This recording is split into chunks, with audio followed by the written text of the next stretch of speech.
Rory McIlroy is the only two-time champion of this tournament here, guys. He's going to be playing for the first time since the Masters.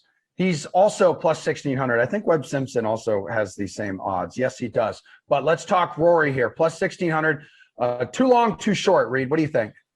This one's tough because I've been on the Rory train for a while, and it's a matter of, and it's kind of like Xander in the sense where you have to really bet Xander every single week at a number that you probably don't agree with, because at the time that he does win, you'll be off on him and he'll be 18, 19 or whatever it is to 1 plus 1,800. And you're going to be kicking yourself because you bet him at plus 1,400. I bet Rory at shorter odds than this. So I'm going to say it's too long because of his record here.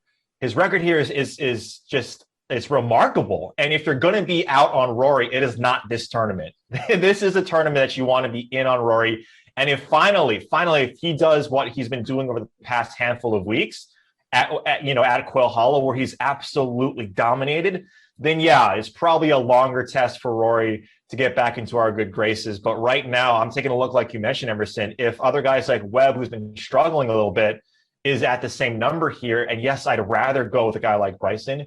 Rory is very tempting. I'd probably want to wait if there is going to be any sort of drift. I don't think so.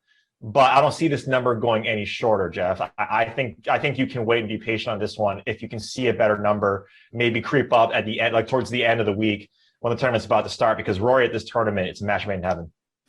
Geoff, you agree? You think you can wait and be patient here with these odds?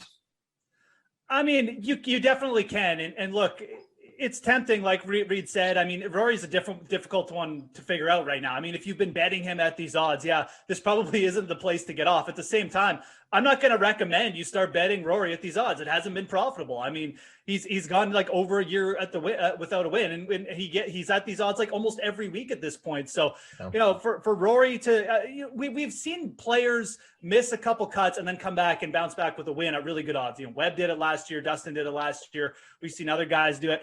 Rory's been in this situation multiple times, and he's just never broken through. There definitely seems to be a bigger flaw going on with his game right now. I agree, like this is a great spot for him, but with Bryson sitting there in the odds, and it really does come down to the field, I would rather just go to a guy like Bryson, who we know has been consistently good. He's coming off like one bad start. Who cares? And again, I just feel like Bryson right now is just far closer to the top of his game than Rory. So all things considered, I think this course sets up well for both guys, but with Bryson sitting there around the same price, yeah, I'll side with him over Rory this week.